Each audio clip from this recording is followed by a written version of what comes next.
It hits differently than when in my I'm 20s. 38, so. I know, right? Mm. And Yeah, if you've never what tried we do port, right it's there. great. If you have a Trader Joe's there.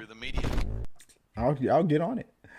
Yeah, Uh, it's like $7, but it's 19.5%. well, guys, you know what we're talking about. A little behind the scenes there. I do that every now and then. I do that every now and because I always feel like the conversation just before we go live is always funny as hell. So I sneak in a few seconds of it just to give you an idea. Sneaky. It's it's hump day. It's Wednesday. We're all it's 5 o'clock somewhere. So It feels like a Wednesday. me and Sarah, we're here. You know what it's all about. So say hello, Sarah. How you doing out there? Good, how you doing? I am great. I mean, I was telling her, I said like Sarah, if you're gonna go, and there's a little sneak preview of what we're about to be talking about. I said if you're gonna let loose, then I'm gonna have to join you. So it's Wednesday. We're here. I got my classic Jack and Coke, minus the Coke, Chin. and that's chin chin. That's like cheers in what language? It's Chinese chin chin. All right, see, there we go. I learned something there. Just not just entertainment news and reviews, educational purposes as well, guys. Here's one from my heritage, Slanjiva. And from mine, quit hogging the alcohol, fool, and pour another. No, from my heritage, puff puff pass. No. Oh, All right, now it's that kind of show tonight, guys. All right, exactly. We're gonna get real. All right, guys. You know what it is. Every Wednesday we do our entertainment news and review show. Welcome to Talking Through the Medias. We're gonna get started eventually over here, guys. Like I said, weekly entertainment news. But if you don't have the ability to catch us live during our YouTube Facebook and Twitter live stream show, you can also catch us on podcast. So Spotify, iTunes, and SoundCloud. If you have a membership with one of those platforms, you can catch Talking to the Media. Also, we upload a new episode weekly, just as we do on our live show. Was I rude? Did I not mention to say I'm also being joined by Sarah Catherine? Did I not say that? I said hello, right? They saw me. They know who I am. It's okay. It's okay. Also, remember, guys, if you have any live questions that you want to have while we're streaming live, you can put it in the boxes right to the right of where you see Sarah right there. It's going to be my other right. And you can add any of your questions, comments, or concerns during the show if you have any thoughts that you want to share with us. I just realized my AC is not on, and I'm going to be burning up in here. But go do it. No, handle it. I'm going to power through and get today started, guys. First and foremost, guys, if you guys want to follow us, there it is on the lower third. But let's get started with the first topic of the day. I don't even have it up yet. Let me. I can see her. Where are my the topics that I had for today? I forgot to open it up. There we go. It's on my end, so I can get started with the show. So the first topic of the week was Agatha Harkness, the news that came in from Screen Rant, guys. As you guys can already see up there. So from Screen Rant. Agatha Harkness, starring Katherine Hahn, upcoming Marvel Cinematic Universe spinoff could be set up by Doctor Strange in the Multiverse of Madness. The character originally debuted in Disney Plus WandaVision as Wanda Elizabeth Olsen and Vision Paul Bettany's nosy neighbor in Westview, which I loved. Agnes' plot details are still scant. I don't like that word at the moment, but sources describe it as a dark comedy. The project will be written and executive produced by Jack. I'm sorry if I'm saying it wrong. Is it Schaefer? And yeah. Sarah, what do you think about? When you found out about the news about the spinoff for Agatha Harkness? What did you think about that? So I'm super excited. Plus, they already have like the the opening song already, which I believe you think it's gonna be when it hit, yes, when it hit like iTunes and stuff, it ranked in the top 100 after it hit like it was amazing. And that's besides true. that, so much fun. She was one of my most favorite characters, and besides that, who doesn't love this actress? Who doesn't love her? I mean, come on. That's true, and I didn't even think about that.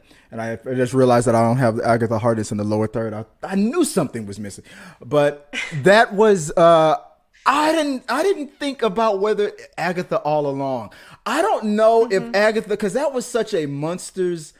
But that's the whole point. But if they decide to go prequel, like if they decide to go in the whole issue with between her and her mother and her village, and to go into the past. Now, see, because Disney plus Marvel, they are known for making each sitcom that they do different from everything else. Nothing is quite the same. So if they did the Agatha all along theme, I could see them doing that for like maybe the last. If they go prequel, if they go back in time, because I'm curious to see that relationship between her and her mother and her village, and see how she became what she became.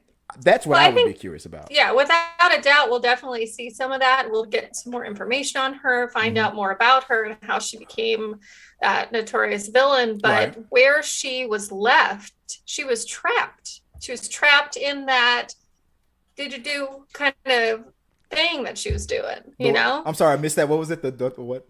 The do-do-do, everything's great and I'm your neighbor next door kind of thing. And so she was trapped there by Wanda, right? So that's where we leave her. So it will be interesting to see where they start this off, because obviously they have so many choices. And by using the word scant means they don't have a clue right now what they're going to do with this series, but they know that there's a lot of hype and there's money in it. So they're just going to try to do something. So it'll be interesting to see what they do. Hopefully they do a good job, but regardless, I'm going to watch it. Katherine Hahn is amazing. I love her as an actress, and she's going to be funny no matter how horrible the plot, the script, or anything. Oh yeah, she's going to crush it. We'll just see. She's going to crush it. I love Katherine Hahn. I'm telling you right now. I know my wife's in the next room, but I'm telling you right now, I'd risk it all. I would risk it all for her. Love Katherine Hahn. Would you be more interested in a prequel of what happened before WandaVision or continuation if you had one choice? If I had one choice, I don't think it's possible to not have it all be like a pile of something, because they don't have enough on her to be able to like pick up and just run with it in either direction. Right. They're going to have to do present and past and all that stuff. So they're going to have to do something. And I can't see her, like, I wouldn't know where she would fit in the future of Marvel, this particular character, because she is the villain that helps twist the Scarlet Witch into the Scarlet Witch, and that's really all she is. So she doesn't really have anything else, and so I don't know. I don't agree with the article saying that she might be in the Multiverse of Madness, the Doctor Strange movie that's coming out. I don't know how she would fit into that as a counselor, I guess, because even in WandaVision, she said, "When I need you, I'll come get you." Maybe there'll be a scene where she goes back to the neighborhood and be like, "Hey, give me about that book. Tell me about this chapter. I can't understand. I can't decipher this or that and the other." And then she'll probably put her right back in a little prison. That's just me speculating. Yeah. I don't know, because she cannot be a good character. She's not a heroine. She's not a hero. She's not a good guy. But she's not really a villain either, because she babysits for the Fantastic Four. She is. But she's like, I don't know. She seems like an enigma. She can be useful and she can be a villain. Of course she's ultimately self-serving. So no matter what she's doing, she doesn't have good intentions for any of those around her. And so ultimately that's like the villain mentality. So like she doesn't care, and she will sacrifice everybody around her to get whatever bits of whatever she wants. Okay. So that's just her character. So I can't see her truly having those redemption moments, because even with the Loki series, if you look at the Loki series, he did have redemption moments, and ultimately they made him very soft, but he is Loki. So he's going to turn around and he's going to spin things to him the way that he wants them to be in order to serve himself. Right. Even, so it doesn't matter who he thinks he loves or anything like that. And her character is ultimately the same. She's not a good guy. She's always iffy. Well, that's a good way to put it off. Well, there you go. Agatha Harkness is always iffy. I like that. Guys, let us know what you think. Do you think that this will be a prequel to WandaVision or a continuation or a little bit of both, a little potpourri? Is she a villain? Is she a hero? Is she is she iffy? Comment below. Let us know. Put it in the box below. We'll talk about it maybe on an upcoming We Got Your Mail. So moving on to the next topic of the day. Okay, so there's been a lot of things going on with Netflix lately, and Dave Chappelle from the Hollywood Reporter. Dave Chappelle is gets standing ovations amid Netflix's special controversial. If this is what's being saying, if this is what being canceled is, I love it. So. After being called out for transphobic jokes in The Closer, the comedian performed at the Hollywood Bowl in front of Brad Pitt, Tiffany Haddish, and Stevie Wonder, and dismissed the outcry, saying, F Twitter, because this is real life.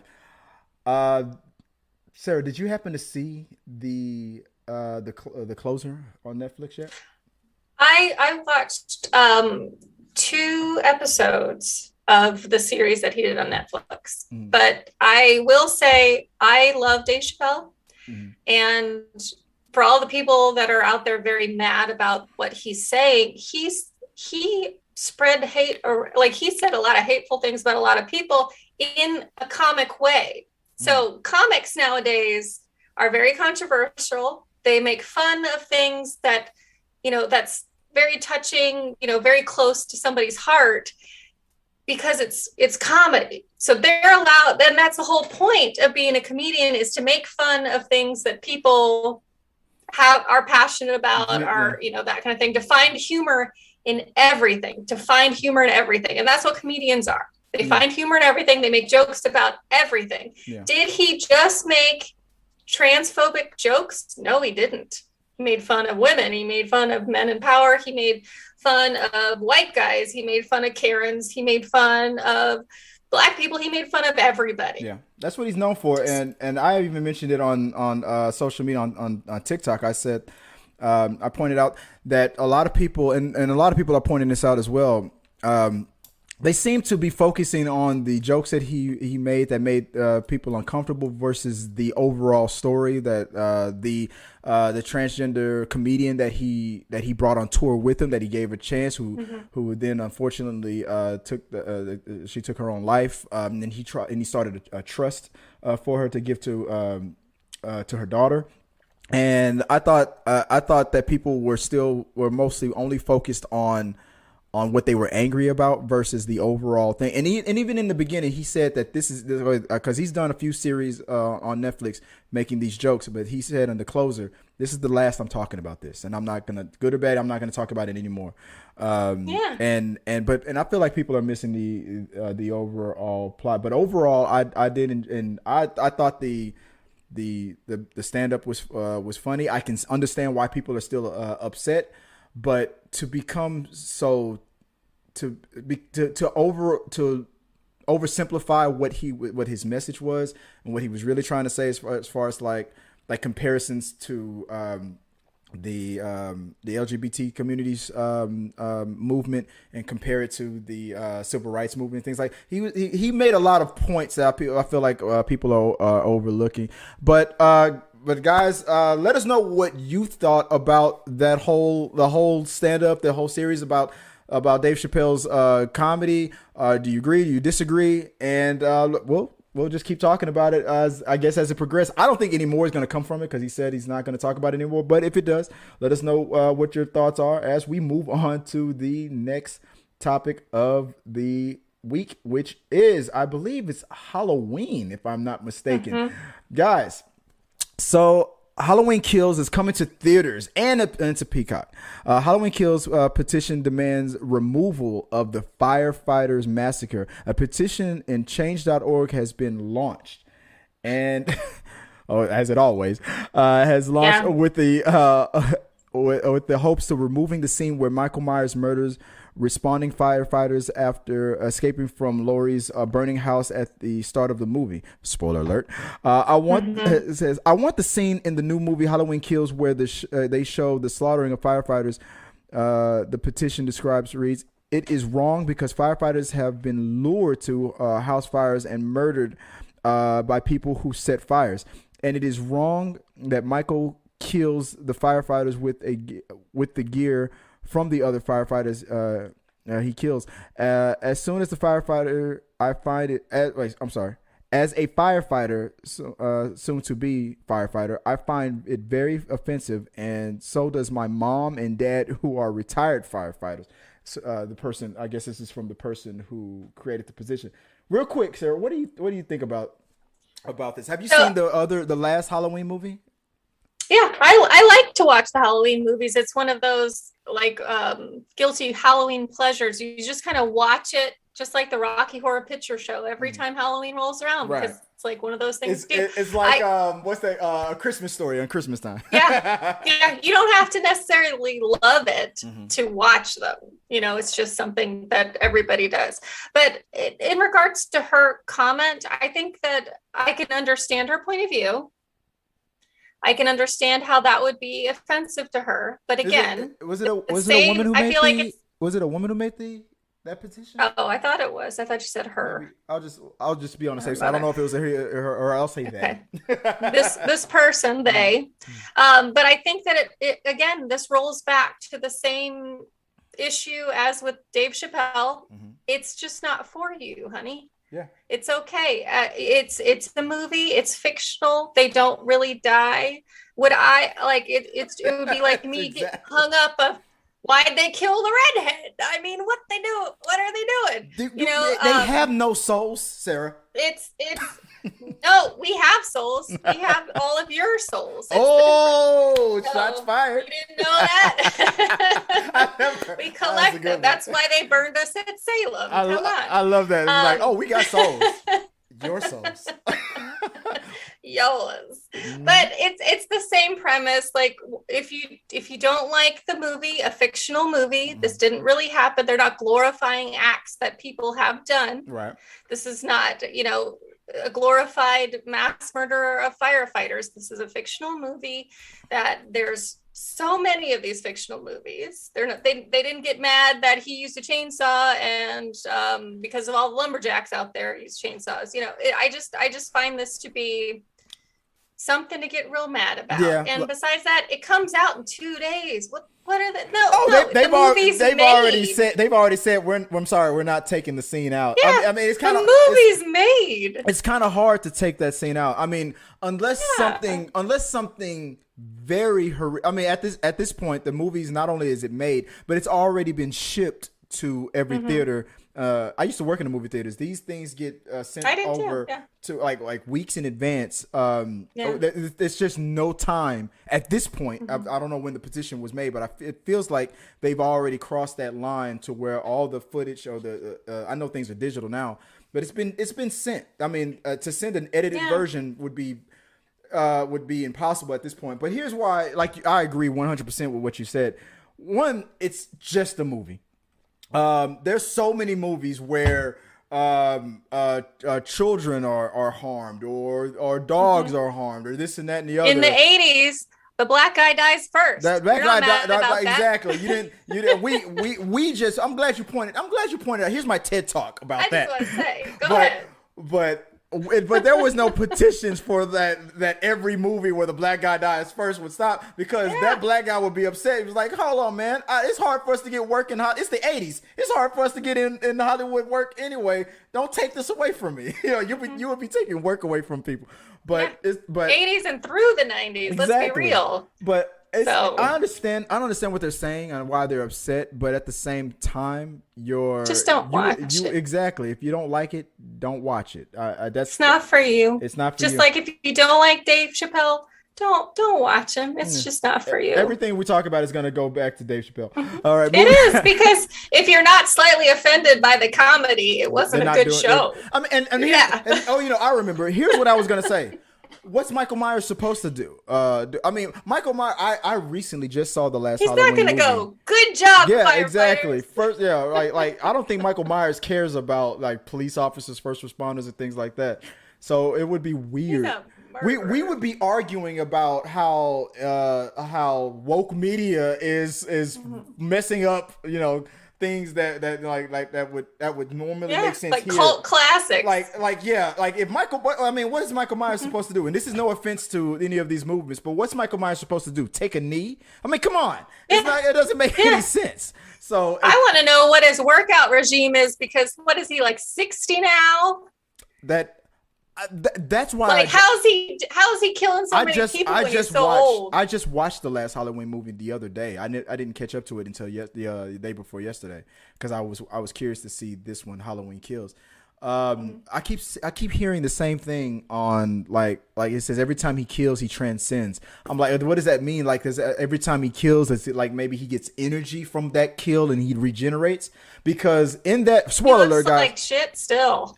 But I mean, but when he started getting those kills, he started. It was as if he was in the body of a 20-year-old. He was leveling up. Yeah, exactly. He was leveling up. So now I'm wondering. Now, spoiler alert, guys! If you didn't see the last Halloween movie, there was a scene where Jamie Lee Curtis was shot his hand and he lost some fingers. Now, after getting a couple of kills after that, will that hand regenerate? Now, if that's what I'm curious to find out, I don't care about anything that ever happens in the movie. I want to see if that hand regenerates. That's the only thing I'm looking for. I'm looking at a still from the new movie, and he looks like an old dude in a jumpsuit. Like, he's old as hell, but how is if he's old, then he's not regenerating? Oh, I've seen. Well, yeah. So, well, as far as we know, I mean, but now he's got old man pants on. He's been doing. He hasn't been getting any kills, but in the last movie, he's now getting some kills. I'm not saying his hair is gonna turn black. I'm saying, will his energy come back? His strength is now like he's his demonic possession and power. He's a force of nature. But guys, we can speculate all day about this, guys. I'm excited about seeing it. I'm gonna watch it. I'll watch it. It's a fictional movie, so regardless, he's Michael and he's killing people. Are you gonna go to the theaters to watch it? Or are you gonna go watch it on Peacock? No. I'm going to watch it at home, because I can't watch scary movies where something underneath the chair can get me. Yes. Okay. All right, guys. Let's know what you guys think. I'll take it. I'll take that one. Let's know what you guys think, and we'll talk about it on We Got Your Mail. Up next. Okay, guys. Sarah, did you see the Scream trailer? I did. What'd you think about it? I saw it. What'd you think about it? Well, in true Scream fashion, it is what it is. That's a non-answer. I want an answer. I'm going to go on with it. Okay. So the trailer opens and it's just like the first Scream movie, except they have got cell phones, right? Right. So landline, but also who has a landline? Who has a landline these days? I don't have a landline. I don't know anybody who has a landline. Yeah. I don't. My grandma. I don't know anybody, but yeah, there you go. But she's like, it's a teenager. So the premise of the movie that I gathered from the trailer is that here's a new Scream murderer, dressed all up, doing the dealio, is targeting people that are related to the original people who were murdered. Right. Just like every Scream killer. Yeah, but like again, nobody moved. Like they didn't move out of the town. Everybody's still there, and there's a whole mess of these teenagers getting murdered, and then. We got the couple of the main characters came back, Courtney Cox, David Arquette, and that other one. No, I don't think Sydney still. I think Sydney moved out of that town a long time ago. Well, but she Sydney just keeps coming back. They just keep bringing her back. Nev Campbell, Sydney Prescott. Yeah. So Gail Weathers and Dewey Ridley are the only original Scream characters that have returned, but they've been in most of the other ones, too. Well, they're the only ones from the original that's still alive, right? I don't think anybody. I don't think any of the original people are alive. All of them are dead.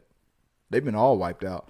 You're gonna have to fact check that one. Well, I was gonna bring the wheel back factor cap. That would have been a good one. I'm working on it. I know what you said. I know what you want. I know the wheel, guys. The wheel is coming back. I just didn't have time to bring it back this time. And I have a good idea about it too. I'll tell you about it after the show. My thought. Here's what I hope. I did a reaction to this trailer. I want one of or all three of the original cast to die, or at least one of them, or for all we know, all three of them. How badass would it be if Gail, Dewey, and Sydney are in on it and they are the villains? Wouldn't that be crazy? Yeah. I want one of them to be the villain. Because Drew Barrymore was in one of the Screams. Matthew Lillard was in one of the Screams. They're still alive. No. Drew Barrymore died in the first movie. She was the first kill. No. I mean, like, I thought you meant like the actors were dead. No. Okay. Yes. No, they're characters. No, they're everybody mostly is alive, guys. I've had a long day. My understanding part of my brain. That's how it works, guys. I drink and Sarah gets messed up. What the hell's going on? What's going? That's why the rule is puff pass, but she doesn't pass. She just keeps puffing. What the hell? I don't puff. Like, don't be spreading. She's like, don't be spreading any rumors about me. I know. This from the woman who says on the internet forever. Willing to admit that she collects souls, but not willing to smoke marijuana. But look, I would not be surprised if either A, one of the original three dies, or B, one of the original three is the killer. That would be the only thing to me that would be shocking at this point. I mean, they had that opportunity on the fourth one, and they didn't take it. If they're gonna do a part 5, a part 6, I'm thinking this is the next set of trilogies. There was a part 4. This is part 5. I think part 6. I think this is a trilogy thing that's happening. They've already gendered the killer as a he, because Sidney Prescott, Neve Campbell's character, keeps saying he. He is there. And then he talks with the gendered male voice, like a masculine type voice. I mean, Ghostface always presents himself as a he, and that's always a mystery. I mean, it was a she in part 2 and in part 4, but they present themselves as a he because the original two were he's. There's going to be more of these movies because they just called it Scream. They didn't call it Scream 16 or something, just Scream. So they're looking at bringing before the pandemic, originally the poster had Scream and the S was replaced with the number 5. That was one thing they kind of. But that brings me to my next point. I've noticed that a lot of movies are doing that. A lot of franchises are doing that. Like Fast and Furious recently just did that with their titles. Instead of like they'll like, it's almost as if they're rebooting the titles. They'll call a movie Fast and Furious. I mean, we've already had the Fast and the Furious, but this will be like the 13th movie, and they decide to reuse the original title. Like they're not calling it Scream 5, they're just calling it Scream, which would be confused with the original Scream. Why are they doing that? That's the question. That's what I want to know. So when you first started this whole thought right here, I almost said, "Girls, please." I get that a lot. Because like Hollywood, the movie makers, they don't have any ideas. So every 10 years or so, and look, Scream 4 came out in 2011. Yeah. What year is it? 2021. 10 years. Every 10 years or so, when a new generation comes and they're the spenders at the movies or the spenders for the media, they just recast and remake one of these old classics. And Scream is a classic Hollywood horror. I mean, they're redoing the Michael movies, and so why not Scream 2? They always did really, really well. You know, if you think about all the movies that they've just remade and just titled them the same, like you can look at, you know, Disney came out with all their live action versions, and there's 100 other movie titles that you can say, you know, To Kill a Mockingbird, they've made that 15 million times. You know, it's not surprising to me that they're just calling it Scream because they're hoping to introduce this to a younger generation, get them hooked, make 15 movies again, you know, and that kind of thing, because they basically recast it and they brought in 3 of the only living characters in order to draw us old fogies back into the movie theater to say, what happens to Dewey? He was my favorite. You know what? You know who would make a good villain? I'm going to call it right now. Dewey's little sister. She was in part 3. when she brought in the video of a pre-recorded movie for when not Dewey, not Randy. Randy's little sister. Randy had a sister, and she brought in a videotape that Randy pre-recorded just in case if there was going to be a third villain, which there turned out to be. And that was a way that they could bring Randy back because everybody was pissed that Randy got killed in part 2. What if the villain is Randy's little sister? That's it. I'm calling it. The villain is Randy's sister. Know. She's there. You want to know who's still what character is still alive? Randy's little sister from part 3. She's still alive. I would imagine that I think it's going to be one of the idiot friends from the high school. I think it's just going to be somebody's idiot third cousin, and they didn't get something, or that makes sense. Somebody says that the bastard child of the original killer. Somebody was saying that online. People are like, I would rather that the villain be somebody unrelated to anything from the original cast, just some person that just decided to do this to kind of make it free, because every villain had some tie to something from the original. People are like, this time either make it one of the original people, which what I want it to be, or make it somebody totally unconnected who just wanted to start some crap. I'll be okay with either or. Yeah, but either way, I mean, it's predictable because I mean, this is the 5th one. The only thing that wouldn't be predictable if it's Sydney. Yeah. You wouldn't see that coming, huh? Like Sydney's got in the trailer, she was in a completely different city when they called her and said, it's happening again. Like, you got a gun? So, I'm Sidney Prescott. I always got a gun. If Sidney Prescott should have learned Krav Maga. How do you keep convincing Gail and Sydney and Dewey to keep coming back to this town? Oh, I wouldn't either. I would get with the FBI. All of my relatives would leave. If somebody was like 4 times, everybody that was related to me, they would leave because they're not stupid. The first time they were killing my relatives, guess what? My relatives would disperse, change their names, witness protection, something. You wouldn't just live there. There's the Come question. Get me. There's the question of the week, guys. If you lived in one of these cities that was famous for these things they just kept happening, murdering your own relatives. All your relatives get murdered. Would you stay in this city? Let us know in the box below, and we'll talk about it on We Got Your Mail. All right, another franchise that's going on and on and on and on is Chucky. I told you that I was gonna watch it on USA or Sci-Fi yesterday. It debuted yesterday on and I caught it. I'm curious, what did you get a chance to check it out? I watched it. What'd you think? Okay, so I do want to preface this and say I went into it with the mindset that I like the Chucky franchises. It's like this cute little horror thing. Again, it's very Halloween themed. You like to watch it in the spooky season kind of thing. And so I watched it and I actually liked it more than I thought I would. So much so that I have now DVR'd the whole series. So whenever it comes out, I'll get to watch it no matter what.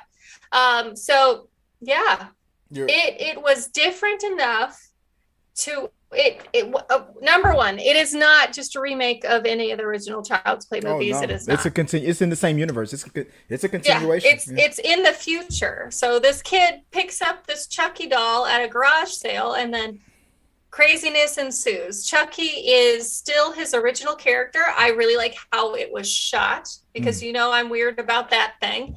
It was shot in the same style as the original Child's Play movies, so a lot of upward angles, a lot of what would be from a child or Chucky's point of view. The first episode ends with kind of an insight to who Chucky was before he became possessed in this doll. So this mass murderer, you get to see him with his mom for a second. And that was the extended version. I don't know if the regular version that was on USA showed that, but the extended cut version on the Sci-Fi channel that I got to watch showed that. So I enjoyed it. I enjoyed that it's now a teenager. So they're opening up to that teenage market. So that's a good product ploy there, because horror and teenagers do great. Yeah, I enjoyed it. I'm going to watch more of it. I don't want to tell you too much about it because I think it's going to be super fun to watch. Yeah, go out and watch it, guys. I loved everything that built up to it, and I'm curious. I'm going to make a speculation because based on what you said, I'm going to make an observation here. You saw this episode, but I'm assuming you have not seen not the remake of Chucky. Forget that. That's not linked to anything. The last two Chucky movies, the Cult of Chucky and the have you not seen the Cult of Chucky and what was that other movie that came out before the Cult of Chucky? It was the last two movies that came out before the remake. Have you ever seen those movies? Yeah, I think I have. You saw the Cult of Chucky and the I've seen all of the Chucky. Okay, good. Okay. I would have assumed that you maybe did. The girl that was in the wheelchair and the family, and then the Cult of Chucky where she was in the same. Okay, this is linked to. This is all in that same universe. Now everything. Chucky 1, Chucky 2, Chucky 3, The Bride of Chucky. It's just a continuation of this story. So this is the future. Yeah. So Chucky in the future. And something else I absolutely love. So for any of you people who know what the term teeny bopper is, you'll love it. That the fact that Devon Sawa is in this movie. So when you think teeny bopper, you think Teen Bop with Leonardo DiCaprio, Andrew Keegan, Devon Sawa was on the covers. So all of those things. So the heartthrob from your childhood plays twins in this movie, in the series, and short-lived twins. So I'm going to spoil it for you. So eventually there ends up only being one of them, but still, it was nice to see him out. It was nice to see him on the screen again. So very excited. They were twins?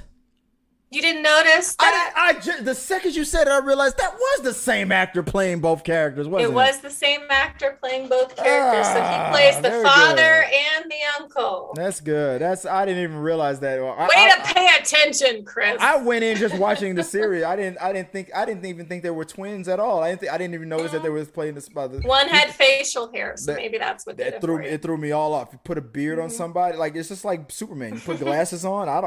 Where'd Clark go? Superman was just here. But I enjoy the premise of it. The fact that, like in the trailer, it makes it seem like this new boy he's going through issues, and Charles Lee Ray, aka Chucky, he's taking advantage of the fact that this kid is going through some struggles. He's being bullied. He's got some issues with his dad and things like that, and he's grooming this kid. That's the only way I can put it. He's grooming this kid. And see, I disagree. If you see the trailers to some clips and further episodes, it seems like Chucky. I don't think this kid is going to be a 100%. He's a victim, but not 100% a victim. There's going to be scenes where he's into it, where he's like, I don't like this person. I know Chucky's gonna do something about it, and I feel like Chucky is. You think he's gonna get drunk with power, or that Chucky is molding this kid to be a part of his cult that he's already. If you guys, spoiler alert, guys, if you've seen the Cult of Chucky, you know now that one of Chucky's new powers is that he can be in two places at once. He can be in multiple dolls simultaneously. So there's a reason why, like that voice that you heard. If you watch the episode, there's a person that originally that the kid was going to sell Chucky to or trying to sell Chucky to. I'm 100% convinced that was Andy. That because he asked him on the phone, is the doll's name Chucky? Anything weird happening? That was Andy. Andy is on the hunt to wipe out Chucky wherever he may be. That's just what I think is going on. And they've already confirmed that Andy and the girl who played his babysitter in part 2, they're working together to try to wipe out Chucky. That was in some trailer. So I don't think this kid is going to 100% be a victim for too long. There's going to be times where he's in on it, and there's going to be times where he's being played. Ultimately, he's being played. He's being manipulated, but I think he's being groomed by Chucky to become a serial killer. That's what I think. Well, ultimately, like he's going to be the scapegoat for anything if we've learned anything from these Chucky's things. So he already knows that he's in some sort of trouble. He's already lied to the police about breaking into the school to get Chucky because he couldn't say, I was here when my dad got electrocuted because then people would think it was him because obviously it seemed kind of fishy anyway. And Chucky is obvious is just murdering people around this boy. Yeah. Because he's in his own vindictive, twisted way, he's protecting him. He's taking care of him. So he's been labeled as you're my best friend now. We're in it till the end. Yeah. So, he's a killer friend kind of thing. So, but any way around it, this kid is he's screwed. I was literally about to say he's screwed. So he's screwed. Everybody in his city, in a little town, thinks that he's strange. He's doing these things. His dad's murdered. His mom had died. Yeah. People are put off by him. Yeah. And now he's got this doll that's and now that all these strange things are happening around him, it's just going to make it worse.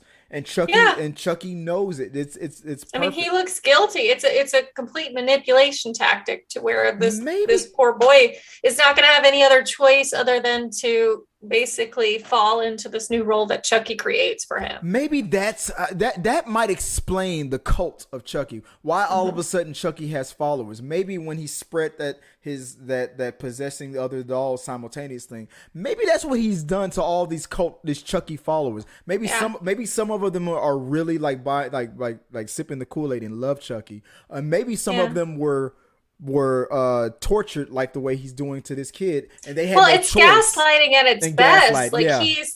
He is saying, no, I'm protecting you, I'm doing all of this for you, you're really so important to me, I'm trying to keep us safe, I'm trying to keep our secret, and ultimately no matter what happens you're going to get in trouble anyway. Exactly. So you might as well just fall into it. You're stuck. He's in a very abusive relationship with a narcissist. You might as well follow me because I've already ruined your life. So you can go along with it, or you can rot in prison for all these murders or die. Exactly. That's he's screwed. And he killed the cat. Why did he have to kill the cat? I like cats. No, I mean I like cats too, but I could tell that cat had it coming. That cat was a bastard. No, I just knew that cat was gonna go.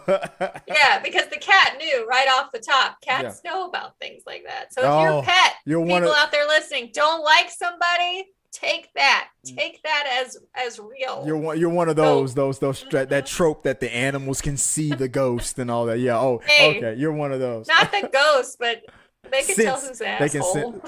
Cats think everybody's an asshole. That's not true. If your dog like straight up doesn't like somebody and your dog's nice to everybody, there's that's a problem. That's gaslighting. That's a problem with that person. All right, but guys, let us know. I was gaslighting you. Overall, I wasn't too impressed with this first episode. I know, but I understand that this was just character development and everything like that. But everything that I see that's coming in the future is going to be. I'm excited about this series. So share your thoughts below, guys. Let us know what you thought about Chucky, and maybe we'll talk about it some more on We Got Your Mail. So moving on to the next major topic, Bill Murray. Guys, if you don't know, now you know. Here you go. So the source of the rumor appears to be. Oh, I'm sorry. Let me set this back up. Is Bill Murray joining the MCU in the next Ant-Man and the Wasp movie called Quantumania? Quantumania. The source of the rumor appears to be a blink and if you missed it moment when an eagle-eyed movie buff noticed that English actor John Townsend has been cast in something called Dust Bunny. For those that don't know, that is the production name of the new Marvel adventure for Scott Lang and company. What makes the casting more interesting is that Townsend is listed as Bill Murray's photo double. So the major question is Bill Murray about to be cast or is already cast in the MCU for the upcoming Ant-Man movie? What do you think overall? The clues have been said. The people, are you just excited about the speculation of it, or do you want this to be a real thing? So if he was in it, it'd be super awesome, super funny, and I would love every second of it, even if it was just, just for giggles and wasn't a real part or anything like that. I don't know what he would be in the movies, and but I think ultimately it's just rumor. It's just for fun. They lie on the internet for hype. IMDb lies, everything nowadays. It's a super popular choice to spread out all these rumors to hype up a movie before it comes out. And I can understand why they're trying to hype up the Ant-Man and the Wasp new movie, because it's being kind of overshadowed by Doctor Strange, by Agatha, by all these different things that are coming out from the MCU.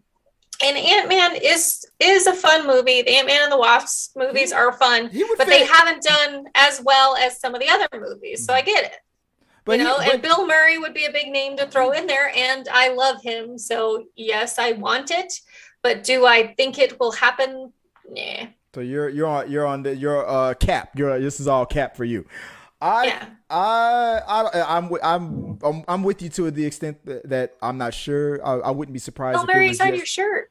Yeah, I wouldn't be surprised if he is. I feel like Bill Murray as a person, he fits perfectly with the MCU. And here's another thing. I just thought of this. He's age appropriate with Michael Douglas. There could be a thing in the past with Michael Douglas's character and maybe Bill Murray. Maybe they were scientists together and there was something that they had a falling off or something like that. So he's age appropriate for a But who would he be? Who would he be? I don't follow the Ant-Man's comic books that well. So. I mean, we know who the Wasp's parents are. We know who Ant-Man's parents are. So maybe he was in love. He was in love with the original Wasp with Michelle Pfeiffer. There you go. Love triangle. There you go. There you go. Okay. I'm writing this movie as we do this show. That's how we do it. Look, take notes, Marvel. There you go, Marvel. You're welcome. All right, guys. Let us know what you guys think about the whole idea of Bill Murray joining the MCU. Are you for it? Are you against it? And we'll talk. Maybe we'll talk about it on the upcoming show. All right. Moving on to one of the next topics. I guess this is an hour show from now on. Here we go. Moving on. So. Guardians of the Galaxy Volume 3. What's his name? What is the actor's name? Will Poulter. Is it Poulter or I was going to say Polar? Will Poulter. I think it's Poulter. It's got a T in it. Poulter to play Adam Warlock in the next installment of the Marvel franchise. Best known for the role in The Revenant and Detroit, Poulter has been busy on the TV front, mostly recently appearing in the acclaimed Amazon miniseries, The Underground Railroad. He next can be seen in the Hulu limited series Dope Sick.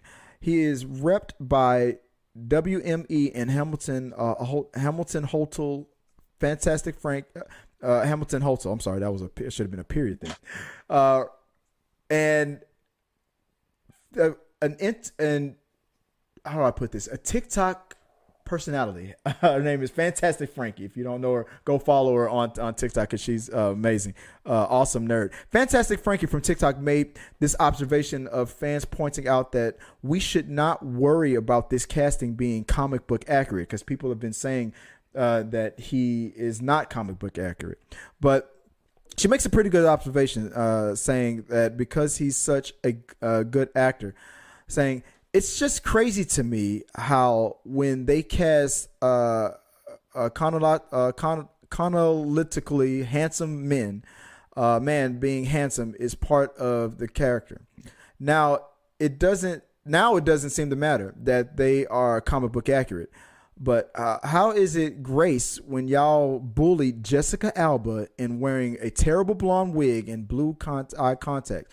Or when you told the beautiful Gal Gadot that her boobs were too small to play Wonder Woman? But for some reason, when it's Will Poulter to play this character, now all of a sudden people are online saying it doesn't matter if it's comic book accurate because he's such a good actor.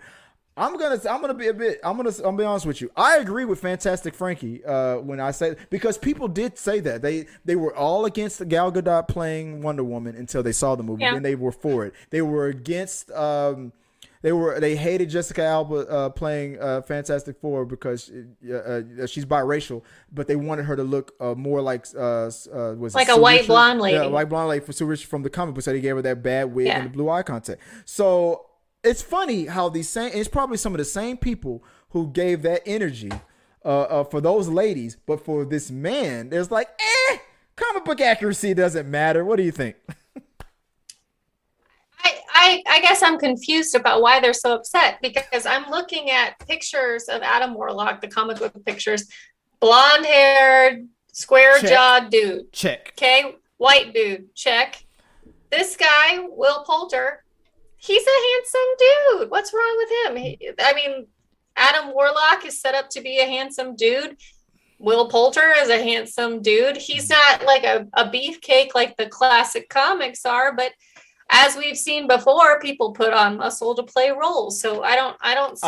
I like that box that you're painting these white men in. You're like, what are you saying? He's not attractive enough? You don't find him attractive enough? Now these guys it's the same thing. It's like the media is picking out these stupid little things, like her boobs aren't big enough. No, they can't buy a padded bra to put on her to have big boobs. But why does Wonder Woman have to have giant titas? I don't care. Why does Jessica Alba's character in Fantastic Four have to be a super whitey white lady? I don't understand what the issue is. These are actors and actresses coming in to bring life to a role. Yeah. Hollywood has the purview and the opportunity to sculpt things for who they can find that are talented enough to play them. What's the big whoop? Why are we on our high horse? Back to Dave Chappelle, get off it.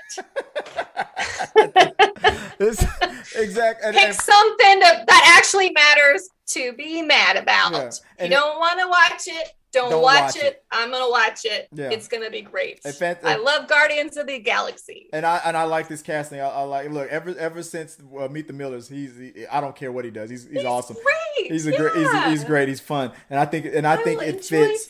I think his comedic timing and everything is probably why he was picked, because I'm convinced that this is not just going to be it's probably going to be one of those situations where the character thinks that he's taking everything seriously, but everything that he does, like Drax, but everything he does is just hilarious. I think it's going to be a lot of fun based on what I've seen him do. But Fantastic Frankie, he's a cute guy. There's nothing wrong with him. But Fantastic Frankie called it. She was 100% spot on. Why is it now not a big deal to be comic book accurate? So I'm with you, Fantastic Frankie. I think good on you, good observation. She called it. Go follow her on TikTok. She's got a lot of great content, and she's a super geeky nerd, Black and Latina woman who's crushing it out there on TikTok. So shout out to you can just tell how much I'm pandering to her right now. We love you, Fantastic Frankie. No. Can you give us a shout out here at T3 Media? Like you can just tell. That's what we do. I pander. Okay? I pander. All right. I just hope they don't put him in the red leotard. It's not even a leotard because it's basically a one-piece swimsuit with a belt. I don't want to see that. Well, I'm sure he's going to get super ripped and super buff, and these guys who are complaining about that it doesn't have to be comic book accurate. I can tell you just want to see his some frontal nudity. I guess that's what you guys want. I think the MCU standard will come into play, but he's gotten buff for roles before, so we've seen him, and he's grown up a lot since Meet the Millers. Exactly. So it's okay. But I'm at a loss to how it's not comic book accurate. He's a white guy, blonde hair. They're projecting. It's a preemptive strike. They assumed that I'm just that saying. He was look going to be right there in your picture. Right. White guy, blonde hair. Actor, white guy, blonde hair. Yeah, exactly. Where's the problem? It's projection. They knew that because of what they did to Gal Gadot and Jessica Alba, that this was a legit complaint, and they wanted to protect him. So that's what's going. I don't know. This seems ridiculous. I'm just stirring up the pot for no reason. This is a ridiculous one. Well, guys, as ridiculous as the other ones. Just don't watch it if you think he's too white to play the white guy. Yeah, if you need to squint to look at his. No. But I feel like it's gonna be fine. I feel like, but Fantastic Frankie did bring raise some great points on because like Gal Gadot especially, That she received way too much criticism before the movie even came out, and then when the movie came out, those same people were like, "Oh, I love Gal Gadot's casting." No, you didn't. I was for Ben Affleck since day one. No, you weren't. No, she was on Fallon and she was reading those mean tweets. Yeah. And one of them was like, "Where's your titties at?" It was like phrased like that. It was very poor grammatically. Mm-hmm. And she was like, "They're right here." And it's just like, why are you so preoccupied with her breasts? Get over it. More than half of the world has breasts. They come in various sizes and shapes. Let's break. Leave them alone. Let's break that question down. The question is, why would I be interested in Gal Gadot's boobs? Come on. Because I want to see them. Come on, you know the answer. Not the size. I'm talking about the size in like Wonder Woman, who basically looks like that's the trick. Wonder Woman in comics looked like a blow-up doll. Let's be real. Yeah. Though that's not a realistic view of a woman. Yeah. So I appreciate in the Wonder Woman movies that she was actually dressed. Yeah. She wasn't basically in a metal bikini. This wasn't, Princess Leia laying next to Jabba the Hutt kind of thing. So I mean, leave the woman alone. She's beautiful. She's a mom. She's got beautiful babies, and boobs change over time. So get off it. There's a message to leave off. All right, moving on to the titties alone. I can't do it. Can't do it. All right, moving on to the next topic. Dean Cain blasted DC Comics because of the new bisexual Superman, calling it a bandwagon. If you don't know, here you go. Dean Cain was on, what was it Fox? He was on an interview, and he says that, was it ABC? The 55-year-old actor who starred on the ABC series Lois and Clark, The New Adventures of Superman, from 1993 to 1997, took jabs at the comic book publisher during an interview with Fox and Friends on Tuesday. Right. They said it's a bold direction. But I say they're bandwagoning. Cain definitely declared. Robin just came out as bi. Who's really shocked about that one? Wow, shots fired. The new Captain America is gay. My daughter in the TV series Supergirl, where I played the father, was gay. So I don't think it's bold or brave or some crazy new direction. If they had done this 20 years ago, perhaps that would be bold or brave. But he doesn't believe that it's bold or brave to do this today. Now, real quick, let me just be honest. Dean, I've met Dean and I've shared my Dean story. Dean, that's not even bold or brave for you to say that on Fox and Friends today, that if this was 20 years ago, of course it would have been bold and brave to happen 20 years ago, but it would never have happened. The second that writer put that on the paper, the producers would never allow it to go to screen. It would not have happened 20 years ago. I also don't buy that he would have played a gay character. Let's be real. Oh, I'm sorry. I would argue that Dean did play a gay version of Superman. If you want to be honest, Dean Cain, Dean Cain. Let's be honest, Dean. And I'm not saying that it was the worst. I loved Lois and Clark, but if Dean Cain is trying to use the term "gay" as a negative, then I'm sorry, Dean. Your version of Superman promoted that negative version of it, but I loved your version of Superman. It wasn't negative, but your sick mentality around this whole subject. You're just trying, you're probably just struggling for work and you just need to be on TV. But your views about this it's just you just trying to just be relevant anymore. It's to me it's just trying to get some press. It's the worst rated or one of the worst versions of Superman that's ever come to screen. Even though I loved it and watched it as a kid, but it's his character, the way he's if he just says nothing, he's smug. He's so smug about it. If he just says nothing, then the legacy of the Adventures of Lois and Clark would have grown more and more. When I met Dean Cain, I asked him, it was in 2004, 2005. I asked him specifically, this was in the midst of the Smallville TV series. I said, hey, there's a new Smallville TV series coming out. Are you going to be on it? And he's like, well, at the time, it was being honest, they haven't called me. No, I'm not on it. They haven't called me yet. And then a few years later, he got on it. Then he got cast on the Supergirl TV series, just as he mentioned, as Supergirl's adopted, father. But that was short lived. Dean is one of these guys who, if he just stops making everything political and just stop trying to be relevant, stop trying to do these extra things just to only pander to a minority of the fandom, you would probably be more involved. But you keep putting your foot in your mouth and need this attention to the point where DC is not going to call you at all anymore. At this point, that's just I don't know why you don't hear Tom Welling saying any of these things. You don't hear Henry Cavill saying any of these things, and they're gonna constantly be sought after to play their characters again and again and again.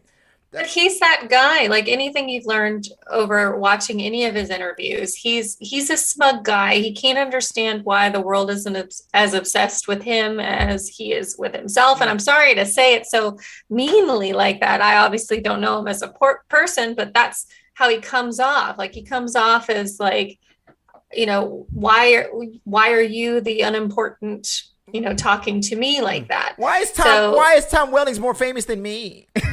Yeah, that's how he comes off. That's how he is in, interviews and things like that, the ones that I've seen. So, and to say that making a character gay is bandwagoning nowadays, I don't agree with that terminology at all. Like, changing a character's sexuality nowadays to be a gay character, to be a bi character nowadays isn't bandwagoning. It's very common. Exactly what's happening nowadays. Exactly. It's very common, but honestly, totally buy it. Robin, I always thought that Superman and Robin kind of were a little close. There's some spandex involved, that it's this weird in the original comic books, Robin was Batman was Batman was always sus. I mean, those like old he was books. A random teenager, right? That all of a sudden goes and lives with this rich man in his big house. Nobody else there. There are old comic book strips, but this was back when the comic book code and it was all innocent. But yeah, it was all innocent then. Young teenager. I'm not talking about you. Yeah, I'm talking about young. But today, now it's being questioned. Batman is laying in bed. Bruce Wayne is laying in bed with Robin. And now this is his adopted son. Back then, maybe it was considered innocent, but to today's standards, it's like, no, that's a little sus. So that's when they check into a hotel. This is my nephew. Yeah, exactly. Exactly. So it's my adopted son. We're not blood. Yeah. It's okay. That's gross. I mean, that doesn't need to happen. I'm not approving that type of relationship. I'm saying that it's inappropriate for an adult male to have a romantic relationship with a teenage boy. Exactly. And I know what you mean by that. But to go back to Superman for Dean Cain, if there's any character where it would make sense, an alien. I mean, why? I mean, I understand that there may be a male and female, and obviously in Krypton there obviously. Yeah. But I mean, but to aliens, I mean, there's also aliens that don't look human at all. What would they care about our version of sexuality? He came to Earth as a baby, so he was raised basically human. So to me, it's. He was also raised as a Christian white guy in Middle East. Oppressed Christian white guy in the Midwest.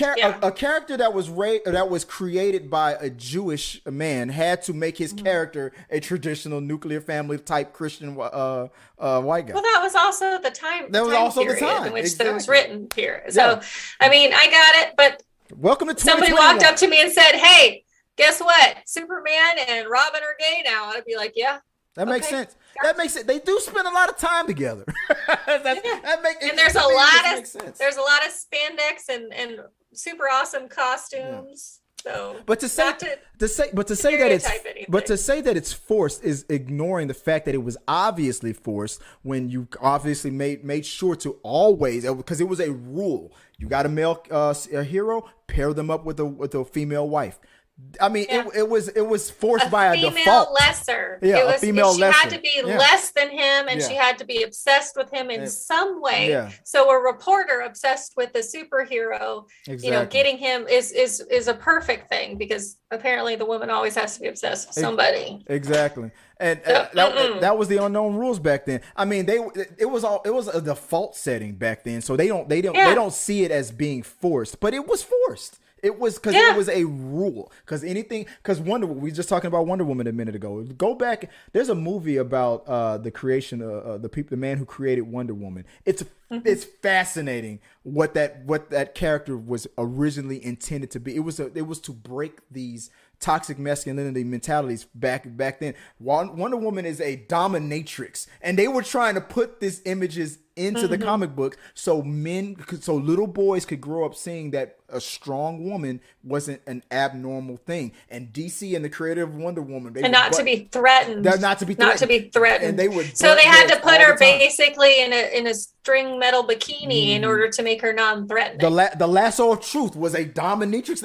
There's a whole thing about that. I forgot the movie that I'm citing. There's in the Wonder Women. It's on Hulu. But you look at the women in comics and their powers versus the men in comics and their powers. The men are ultimately strength. They have more. Yeah. It's more powerful, and the women's powers are more subtle. If you don't look at Miss Marvel, obviously Miss Marvel kicks ass everywhere.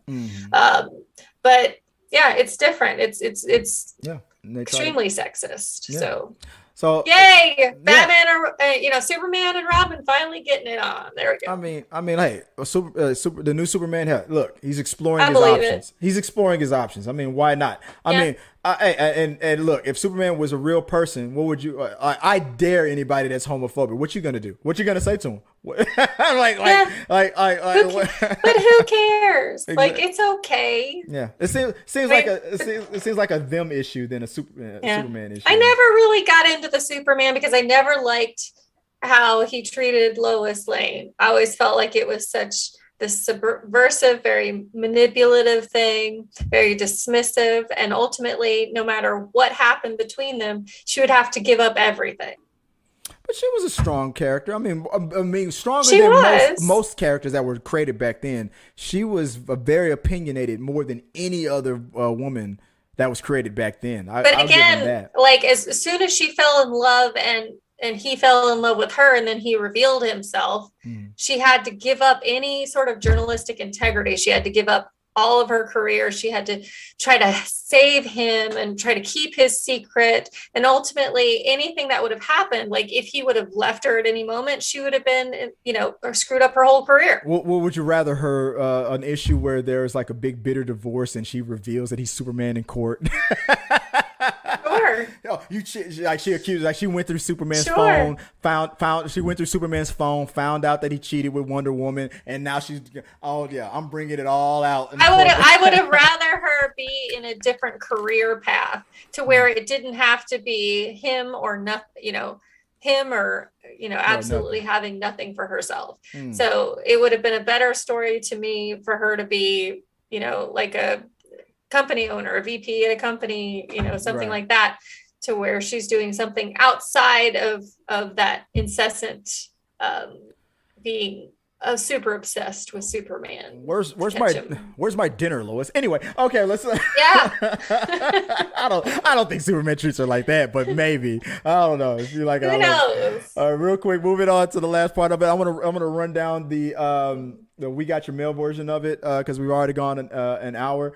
Guys, so like normal, if you guys send us any questions, comments, concerns, sometimes we might use it on an episode of We Got Your Mail. So that's what we're going to do real quick. So let me throw this in there. So from Red Scorpion says, so I asked, what film will you be watching this week in theaters? Red Scorpion says, maybe the mini Saints of Newark on HBO Max. Not really going to theaters this year since movies are on HBO Max and COVID is still around. We talked about that.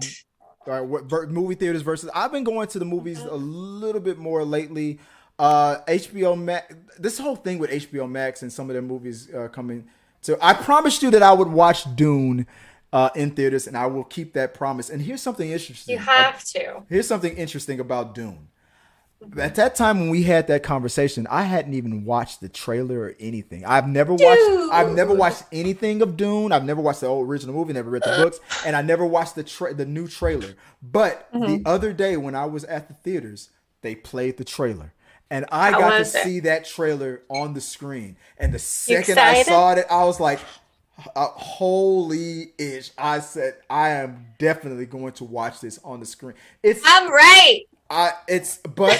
Maybe, but prepare to be disappointed. Just like with James Bond, the fact that they're simultaneously being streamed, it's not doing them any favors. If this was exclusively in the theaters, I think HBO Max should have broke their promise for at least this movie, because you can tell it's so expensive, so epic, and because people have a different mentality, especially the new generation. When they know that the movie is sitting at home waiting for them to just stream anytime, I'm right there. They're gonna wait. They're not gonna watch it when it first debuts. They're gonna be like, I can catch it next week or whatever. But when it's only in theaters, it's like, I gotta get out there and watch it on Friday before I get spoiled or something. It's just a different mentality. So I think like we talked about before, they have to come with a different matrix for success, because they can't solely base the movie's success on opening weekend or how it does in the first 30 days or whatever. Because people are watching it at home. So they can't say a movie didn't do well. So there's going to have to be a different mentality put out in the world. They can, if they spent X amount of money and the streaming didn't cover it. they can say the movie didn't do well. Well, then that's their own damn fault. It's their fault for setting it up to not make as much money. So they have to figure out a different way to do it. They will. They'll spend less money on movies, and the epic in-game quality, Doom quality type movies will be far in between, because it won't make sense to. But that's what you get when you only want them to come to your house. No, get off your butts and go to theaters, guys, because that's the only way we're gonna get big Doom. It's nice to put on real pants every once in a while and go outside. You know what? Maybe next week I've been thinking about this as a topic. Maybe you can help me with this. Dating. Okay. Going out on a movie date is different than asking. You ask a lady out, let's go out to a movie. She wants. Okay, it's a date. You go out and you go see the movie. But when you ask a woman to go out on a movie date that's at your house on Netflix, this whole concept of Netflix and chill, it's a whole different thing, guys. Yeah. God, go back to the theaters. If you all these girls ain't gonna want to go to your house. Yeah, but I mean, you go to a movie, it has to be like several dates in, because you're not talking, you're watching the movie. Yeah. So asking her to go to the movies with you is more of a get to know you activity. I enjoy being around you. Versus, hey, you can come over. I'm gonna order pizza and we're gonna watch Netflix. Yeah, that's a different sort of invitation. That's a different sort of invitation. Sex flicks is what you really mean. Yeah. Like how long in this movie till? I'm just saying. All right, I'm so tired. Like. I wish I could magically have my hand move over to Sarah's screen, like, and then she's like, "Get off me!" All right, moving on to the next question, guys. From Paul Shockley, he says, "I think that since they are working together, I forgot what the topic was. Marvel. I think that since they are working together, Marvel is letting Sony be part of the MCU, but not part of the MCU. Part of the MCU, but not part of the MCU, LOL. If you know what I mean. No, I don't. Sony can have Spider-Man fight their characters on the side of the wider MCU. If Venom does fight Spider-Man in the MCU, hopefully that is in Spider-Man 4. A rumor of a potential new trilogy between the studios. Marvel Studios would have a soft reboot of Venom, not acknowledge those Venom movies. But when Venom 3 comes out, Sony can make some acknowledgement to the MCU. That's my guess, as Marvel Studios likes to make their stories perfect and all go together. I mean, that's I kind of understand it, but yeah, I agree. I don't. They've already shown us contractually, Sony owns Venom, right? Because it's linked to Spider-Man. They paid mucho dinero to get Spider-Man into this latest film for that short little bit that he was in. Yeah. They paid a lot of money to be able to borrow that character. Right. Sony owns Venom. Marvel doesn't want Venom back. Right. It's fine. Exactly. Let them have it. It's great. It would be great if they can, and if there's a way to use it. If Kevin Feige can find a way to use, I mean, spoiler alert, guys. For those of you who have not seen Venom, spoiler alert. I mean, you know that it's all, for a temporary moment, it's all going to come together. But it's obviously because, but not with the MCU universe and the direction it's going. Exactly, not for the future. This is a layup. They Spider-Man put his toe in the water. He's back out, back in his normal trajectory. We've got something that Sony has never had before. We've got a foundation of some movies that have built this epic foundation. He's been featured in like Avengers movies. He's been in his own solo movies. You've seen Tom Holland as Spider-Man technically more than you've seen any other actor. Even Tobey Maguire. You've seen him a lot. He's put in a lot of hours as Spider-Man. So now that's been done, they are now moving in the direction of this whole. They've now built are building a pretty good Spider-Verse with the Morbius movie coming out, with Venom being a success.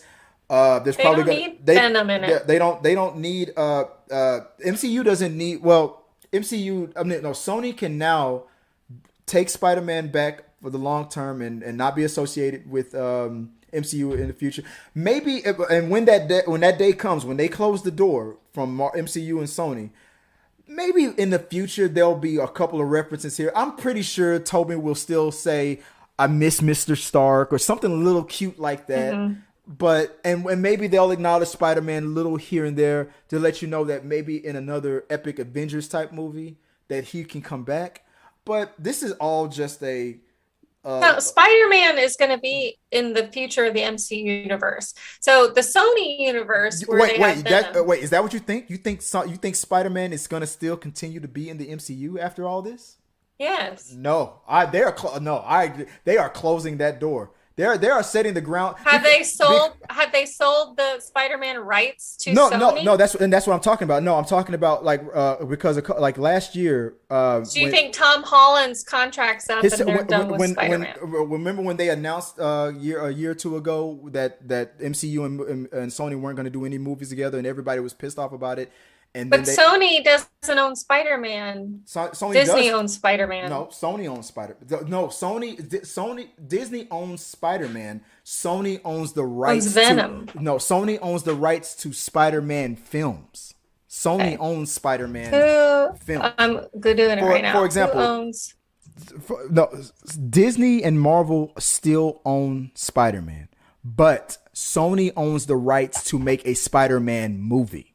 And Venom is related to that, so that's why. So if there's a movie to be made, that's why Sony is the producer, 100%.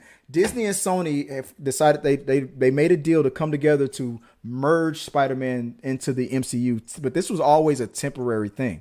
And Sony and Disney announced that they weren't going to be making movies together anymore. Fans got upset, and then they decided to re-up their agreement and extend it for a little while longer, which is why we're getting Spider-Man 3. But after this, I'm thinking after Spider-Man 3, that's it. Tom Holland is going to get sucked into the Venom universe, which is technically the Spider-Man universe, Sony Spider-Man universe. And the door is going to close. He's no longer going to be linked to the MCU anymore. And maybe in the future, they'll find a way to open the door again. But this is Sony and Marvel telling the fans, get used to this. We tried to do this last year. Y'all got mad, so we renewed the contract. But Spider-Man is going back 100% to Sony and not being related to Sony. Spider-Man. Owns the film producing rights. Disney owns merchandising, and ultimately they can make TV shows. And Sony is basically like leasing the rights for the films from Disney. No, so they're leasing their character back to Disney temporarily. It's a shared thing. Like Kevin Feige is a producer, but everything that he did for those solo Spider-Man movies, Sony had to agree with it. Of course, Sony was going to let Kevin Feige do whatever he wanted to do, but ultimately, Sony had to say, "Oh yeah, we'll let you make Vulture the main villain in the first one." Sony owned it first in 1999, and then 2009, Disney bought it back from purchased Marvel, and then 100% bought Spider-Man back. And where are you reading that at? That. USA Today. When Sony bought the film rights to Spider-Man back in the 90s, that was when Marvel was in a lot of debt and a lot of trouble. They sold a lot of their characters off, but they never sold Iron Man, Captain America, and all those other characters. They kept those, and then they launched their own studio and they got successful. But Sony never gave, and a lot of the other characters that they sold off came back to Marvel. Sony never let Spider-Man come back. They won't. They never will. They never will. The agreement is you have to be in production of a new Spider-Man movie every maybe a year and a half or 2 years or whatever the agreement is. But if you don't do a new Spider-Man movie within that time frame, then the rights default back to Marvel. But Sony's never. That's why they rebooted it so many times. That's what I'm saying. So ultimately, Marvel owns Spider-Man, but Sony has an agreement with Marvel, which is Disney. Marvel owns Spider-Man, but Sony owns the Sony's film. Leasing it. No, Sony owns the film. Sony owns the rights to make a Spider-Man movie. So yes, but they're like leasing the ownership of the characters in order to make a movie every so often. But if they stop within the franchise of making movies every so often, it defaults back to Disney Marvel. Right. So ultimately, Disney is the ultimate owner who's leasing the film rights to Sony per their agreement, but Disney also owns the merchandising. Okay. They own the merchandise. They can make a TV show. They can make T-shirts. They can make comic books. They can make everything else. But if Spider-Man is going to appear in a movie, Sony has to be involved in it, and definitely has to sign off on it. Which is what they temporarily agreed to do this merger. But yeah, get used to it, guys. Spider-Man's going back 100% back to Sony and without MCU help. So I think this is all just a setup for us to slowly get used to it. That's this whole Spider-Verse thing. But all right, moving on to the next one real quick. Based on that question that I posted on the community tab. And if you guys are watching the community tab, thank you guys for answering questions and voting. For the question, what film will you be watching this week in theaters? You already did this one. That was the same one. I'm sorry about that. Mm-hmm. What was the next one? Number 4. From Johnny3432. No Time to Die. I will be waiting for this. I've been waiting for this for a while. And he talks about, and Mecha Random 42. That's a YouTuber, can eat it. Yeah, she sucks. But I am also looking forward to Venom, considering the post-credit scene that supposedly is amazing. And if you don't know it, guys, it was No Time to Die. It's not making as much money in the North America as it is overseas. I'm not interested in. I hadn't watched the last one. So I don't know if I'm going to watch this one. I've kind of lost interest in James Bond. What about you? I'll watch it. You'll watch it? But, I mean, it makes more sense that it's doing better overseas. I mean, it's James Bond. It's an international character. International man of mystery. For reals. I see what I did wrong. I kind of messed up the order of what I was. BT Dubs. Mm-hmm. Does the chat box work? Because I'm looking at it says learn more. It does. I don't know who's on the chat box. But yeah, that's a link to the actual chat box. I don't know who's watching live or if there's anybody watching live. Let me double check. Holy crap, you're right. People have been chatting like crazy. Yeah. And I've been missing it. You are 100% right, Tom Hall. Hey, the movie Gonk. I'm sorry about that, brother. I did not see you there for a second. I messed up the chat box there. What did I do wrong? I'm frozen now. Oh, yeah, because when I minimized the screen, I didn't realize I did something with the chat. What the heck did I do wrong with the chat box? There we go. Let me. I mean, you could have at least frozen me in a cute position. There it is. The chat. Hey, I'm sorry about that. Real quick. Perp minded. The movie Gonk. Tom Holland will not be Spider-Man in any Sony in any Sony only Spider-Man films. He is Spider-Man. What are you talking about? He is Spider-Man. Yeah, he's Spider-Man now. Let's see. Sony owns the character. Marvel/Disney only has distribution rights. Sony owns the character. Marvel/Disney only has. Well, what I just read ultimately Disney Marvel own it. No, Sony has the distribution rights.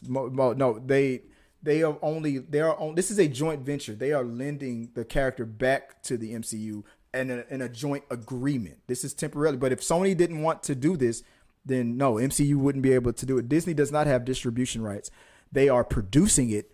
Sony distributes it. That's the rights that when I say that Spider-Man, Sony owns the film rights to Spider-Man. That's distribution. That you cannot put put Spider-Man on the big screen unless Sony is distributing it out there. So you have that backwards. Sony owns the distribution rights, just like Universal owns. Sony does have the film rights. Yeah. He's right. Just like Universal, they don't own it as much as it's a contract that they're basically leasing it. Similar, based on term. And a movie Gunky mentions I was just about to bring this up. Similar to the Hulk, is owned by another studio, Universal. Universal owns the distribution rights to Hulk, and for some stupid reason, they won't give it back. They don't have any plans on using it, but they know that Disney, because they make money if they keep it. Well, they make money if a Hulk movie is made, but that's why Disney will never make this is why Hulk was in Ragnarok, because if the agreement is if the character Hulk is in like more than 50% of the screen time, then it's technically a Hulk movie. But if he's only in like 30% of the screen time, it's only a team effort, Avengers, Ragnarok, for example, then they don't have to pay Universal. That's the agreement with that. Universal, give those rights back. That sucks. Last one from the movie Gonk, owned in terms of rights. But real quick, let's move on. Thanks, Sarah, for pointing out. I honestly thought that nobody was in the chat box, but you were like, no, that doesn't make sense. I appreciate that. Real quick, last. I was like, what do we have to learn more about? Yeah, right. One of the last thing that comes up was from. I think we've already covered this. Let's move on real fast. Let's knock out the last two for We Got Your Vote. For We Got Your Vote, we have. What do I have? Come on, Chris, get it together. Last question came up was, which animated horror was the scariest? Tell us why in the comments. 27% three-way tie. Monster House, Caroline, Corpse Bride. All three got 27%. At 13%, it is Nightmare Before Christmas, which I thought that was gonna win. And at 7%, Paranorman. I've never seen Corpse Bride and I've never seen Paranorman. I have seen the others though, and I kind of agree with that. I love Monster House. Isn't Paranorman like a Pixar movie? Maybe, but I don't think so. Not Pixar, but it's one of those studios, like stop animation kind of things, like kind of like a Corpse Bride, like maybe a not MGM. What's that other? What's the one with the ET logo? From Shrek, the people who make Shrek and all that, from maybe from them, but definitely not Pixar. Last one for the night before we go, guys. No, I've been way over time. What country would you be interested in us doing a first time watching? I'm gonna do more first time watching. I've got one that's queued up that I need to edit and put up there. First time watching. What country? I realize that I've seen so many movies that it's hard for me to do a first time watching because I probably have already seen it. And I don't know if Sarah or anybody else is interested in doing first time watching because I'm asking you to commit 2 hours to watch a movie and record yourself watching the movie. So I've only asked myself to do it. But you've said that you will be okay with watching me watch movies from Europe at 45%. Said Europe. 28% said movies from Japan. Europe has so many choices, though. That's why I did it. I didn't want to just say Britain, so I said, okay. That's all I said. I think you should watch French romantic cinema. I think you should pick very specific categories to torture you in. You mean porn? Okay. No. Or 17% of you guys said movies from Korea, and 10% said India, and Have you seen Amelie? No. I don't know. See? Would you guys be interested in a first time watching of Amelie? What would be a movie? What's a movie out there that everybody's seen and everybody talked about that you haven't seen yet? That I haven't seen? That you haven't seen. Venom. Hey, how about that? Let's record Sarah doing a first time watching Venom. Eh. You might be. I'll watch it. I went into Venom thinking I was gonna hate it, and I was pleasantly surprised. I'm not. You were very positive before you even got there. No, that's Venom 2. I was positive. I don't know if you saw my review of Venom 2. The way I thought I was going to feel about Venom 1 turned out to be the way I felt about Venom 2. I thought I was going to hate Venom 1, and I turned out to love it. I thought I was going to love Venom 2, and I didn't like it so much. So it was kind of mixed on that. But all right, guys, that's the show. Every time I say that I'm going to make this a 30-minute show, it turns into a 2-hour show. Thank you again for Sarah for helping me figure out that the chat box was lit, and I just didn't notice it. Sarah, if they want to find you online, where can they go and reach out to you? That's right there. Sarah Katherine the Red on all channels. And if you want to reach out to me, that is Chris Fagan, Chris W. Fagan. I'm on Twitter and all that stuff. But if you really want to reach out to me, hit me up at T3 Medias. That's the show, guys. I appreciate you as always. And until next time, peace.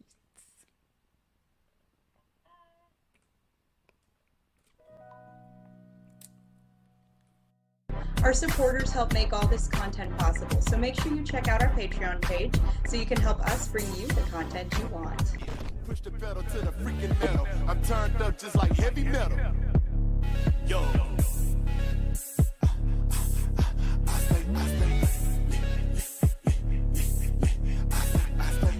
Turned up on another level.